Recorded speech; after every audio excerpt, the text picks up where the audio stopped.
Hello friends.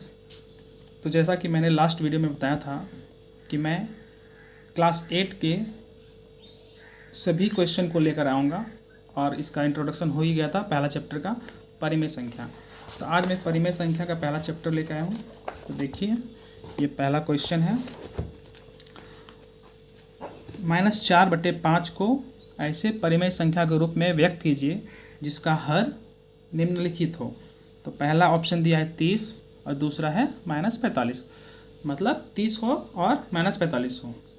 तो -4/5 सबसे पहले जानते हैं, ऊपर वाले को कहते हैं अंश और नीचे वाले को कहते हैं हर। ठीक है, तो हमको क्या करना है, हर को 30 पुराना है। तो देखेंगे कि 5 में किससे गुना करेंगे कि ये 30 हो जाएगा। तो हम लोग करके देखेंगे, जैसे 6 से गुना करेंगे तो ऊपर भी 6 से गुना करेंगे तो क्या होगा, नीचे ऊपर होगा -24 बटे इसको करेंगे, ये होगा 30। तो यहाँ हो गया, ये सही हो गया। तो ये हर हो गया 30 और अंश -24। तो बी में भी वैसा ही करेंगे। बी में है -45 पुराना है तो -4/5। अब इसको किससे गुना करेंगे, जो ये -45 हर में हो जाएगा। तो हर में -45 होने के लिए क्या करना पड़ेगा, पहले तो माइनस में कर लाना है, -4/5 गुना करना है कितना से कि -45 हो जाए हर। तो गुना किसे करेंगे, 9 से करेंगे तो 9×45, यहाँ 9 से करेंगे 9×4 = 36। यहाँ माइनस में अगर हमको करना है, -45 लाना है तो यहाँ भी माइनस कर देंगे, यहाँ भी माइनस कर देंगे, मतलब इसको -9 से गुना करना पड़ेगा। तो ये कितना हो जाएगा, -9 गुना -4। तो ये हो जाएगा, जब माइनस को गुना करेंगे क्या होगा, प्लस हो जाएगा, तो ये 36 हो जाएगा। और नीचे क्या होगा, -9 गुना 5, ये हो जाएगा -45। तो ये हो गया पहला क्वेश्चन का आंसर। ठीक है, अब देखते हैं क्वेश्चन नंबर 2 क्या है। क्वेश्चन नंबर 2 है, -36/60 को एक ऐसे परिमेय संख्या के रूप में व्यक्त कीजिए जिसका हर 5 हो। तो अब क्वेश्चन नंबर 2, -36/60 -36/60। अब इसको करना है परिमेय संख्या के रूप में व्यक्त करना है जिसका हर 5 हो। तो अंश बटे हर बता दिए, हर नीचे आता है। तो इसको इसमें क्या करना पड़ेगा, इसमें करना पड़ेगा इसका HCF, मतलब महत्तम समापवर्तक क्या होगा ये।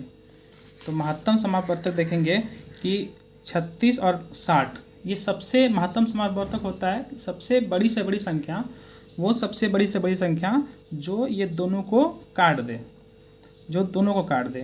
तो इसमें देखेंगे कि 12 से अगर करते हैं तो 12 से कटेगा, 12×3 = 36, 12×5 = 60। तो ये सबसे बड़ी से बड़ी संख्या है। तो यहाँ क्या आ गया, -3/5। तो ये क्या हो गया, हर इसका कितना, 5 आ गया। तो ये इसका आंसर हो जाएगा। ठीक है, बिल्कुल आसान है। इसमें बस क्या करना है, जो बड़ी से बड़ी संख्या होगी, HCF जिसको बोलते हैं, बड़ी से बड़ी संख्या, उससे क्या करना है, इसको HCF से इसको क्या करना है, काट देना है। तो क्वेश्चन नंबर 2 भी हो गया। आसान है ये सब क्वेश्चन, जल्दी जल्दी करेंगे। अब देखिए क्वेश्चन नंबर 3 क्या है। क्वेश्चन नंबर 3 में है, निम्नलिखित परिमेय संख्याओं को उसके मानक रूप में लिखिए।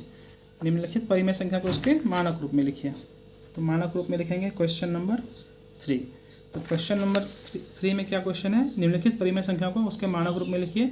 और पहला ऑप्शन है -8/6, -8/6।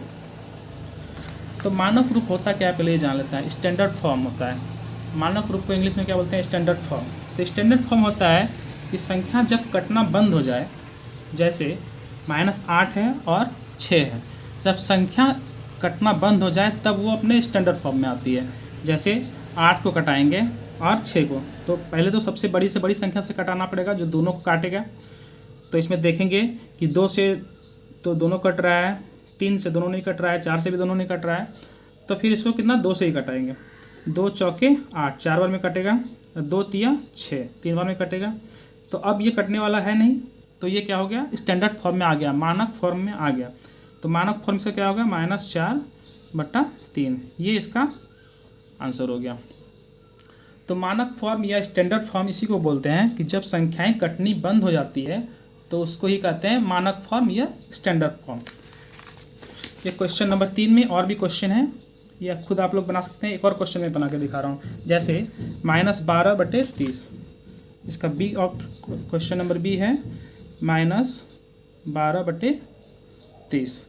तो इसमें भी देखेंगे सबसे बड़ी से बड़ी संख्या जो दोनों को काट दे, तो देखेंगे कि ये काटती है कितना, 6 काट देगी, 6 दूना 12, 6 पंचा 30, कितना हो गया -2/5। ये हो गया इसका आंसर। ये हो गया स्टैंडर्ड फॉर्म। स्टैंडर्ड फॉर्म मैंने बता ही दिया, जब संख्याएं कटना बंद हो जाए तो उसको क्या कहते हैं, स्टैंडर्ड फॉर्म या मानक रूप कहते हैं। अब क्वेश्चन नंबर 3 में आते हैं। Question number 4।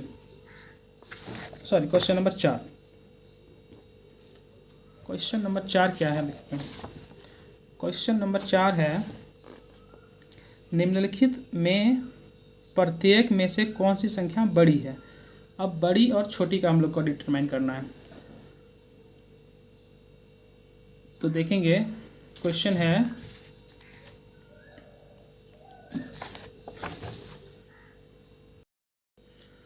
चलिए क्वेश्चन नंबर 4 को फिर से समझते हैं। जैसे 2/3 है और 5/2 है, तो इसको क्या करना है, कौन सी संख्या बड़ी है ये दिखाना है, निकालना है ये। जैसे 2/3 है और 5/2 है, तो क्या करेंगे, इसका सबसे पहले हर को बराबर कर लेंगे। कोई भी संख्या को बड़ी या छोटी अगर निकालना है तो सबसे पहले उससे क्या करेंगे, हर क्या है उसको बराबर कर लेंगे। हर को बराबर करने से क्या होता है, अगर हर अगर बराबर है तो रूल है कि जो भी संख्या ऊपर बड़ी है तो वो बड़ी होगी और छोटी है तो छोटी होगी। जैसे हर को बराबर करने क्या किए, यहाँ 2 से गुना कर दिए ऊपर नीचे, 3 दूना 6 हो गया।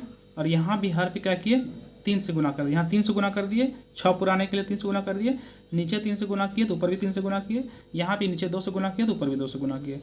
तो कितना हो गया, 4/6 और 15/6। अब क्या होगा, 4/6 या 15/6। अब इन दोनों में कैसे निकालेंगे, जैसे 4/6 है और 15/6, जब हर बराबर हो गया तो अगर संख्या बड़ी है तो ये बड़ी होगी, छोटी है तो ये छोटी होगी। तो इसमें क्या आएगा, कौन सी संख्या बड़ी है, तो ये संख्या ये बड़ी है। जैसे ये संख्या इससे निकला ना 5/2 से, तो ये संख्या बड़ी है 5/2। तो ऐसे ही अगला क्वेश्चन भी बनाएंगे। अगला क्वेश्चन में क्या दिया है, अगला क्वेश्चन में दिया है बी में 1/2 और 0। तो ये तो ऐसे ही बिना निकाले ही समझ में आएगा। जैसे 0 है और 1/2 है। 1/2 मीन्स क्या होता है, आधा, 1 का आधा। तो 0 तो इससे छोटी होगी, तो छोटी संख्या क्या हो जाएगी, इसमें 0 हो जाएगी। ऐसे ही आप लोग खुद से बनाएंगे। जैसे यहाँ 0 है, -2/5 है, तो -2/5 है और ये 0 है, तो छोटी संख्या या बड़ी संख्या कौन सी होगी, यहाँ भी 0 ही बड़ी संख्या होगी, क्योंकि ये माइनस में है तो 0 के इस साइड ही आएंगे तभी तो माइनस होगा। तो ये सब आप खुद से बना लेंगे। जैसे यहाँ 4/7 है, यहाँ -4/7 है। यहाँ हर पहले से सामान्य है, समान हर है, तो यहाँ क्या होगा, यहाँ ये पॉजिटिव है तो ये क्या होगा, ये बड़ी होगी, ये छोटी होगी। वैसे ही यहाँ है -5/6 और -4/3। इसको करके दिखा देते हैं, -5/6 और -4/3। यहाँ क्या करेंगे, यहाँ भी हर को क्या करना है, समान करना है। तो -5/6 और -4/3। यहाँ समान करने के लिए क्या करेंगे, इसको किससे गुना कर दें, 1 से गुना कर देते हैं, इसको 2 से गुना कर देते हैं। यहाँ भी 1 से गुना हो जाएगा, यहाँ 2 से गुना हो जाएगा। ठीक है, अब कितना हो गया, ऊपर गुना करेंगे -5/6 और यहाँ क्या हो गया, -8/6। देखिए अब हर समान हो गया। अब ये दोनों में देखेंगे बड़ी कौन सी संख्या है, -8 बड़ी है या -5 बड़ी है। तो आप खुद ही देख लेंगे, -5 बड़ी होगी, क्योंकि -5 के बाद ही आएगी -6, -7, -8, तो -5 बड़ी होगी। तो ये वाली संख्या मतलब -5/6 ये क्या है, बड़ी है। ऐसे ही आप लोग को निकालना होगा तो ऐसे निकाल सकते हैं, बस हर को समान करना है, आसान है। चलिए आगे बढ़ते हैं। आगे भी वही है, संकेतों में बड़ी छोटी और बराबर में से चुनकर रिक्त स्थानों को भरिए। तो ये तो आप लोग कर लेंगे, जैसे सेम टू सेम मैंने अभी बताया है। आंसर और हर को बराबर करके देख लेंगे कि कौन सी संख्या बड़ी है, कौन सी संख्या छोटी है। और यहाँ जैसे ही माइनस देख रहे हैं और यहाँ प्लस है, तो ये तो सब बड़ी संख्या ही हो जाएगी। चलिए अब आगे चलते हैं। अगला क्वेश्चन है क्वेश्चन नंबर 6। निम्नलिखित के समतुल्य 3 परिमेय संख्या लिखिए। तो चलिए ये इस क्वेश्चन को हम लोग अगले क्लास में करेंगे। बाकी सारे क्वेश्चन जितने आज बताए गए उसको रिवीजन कीजिए।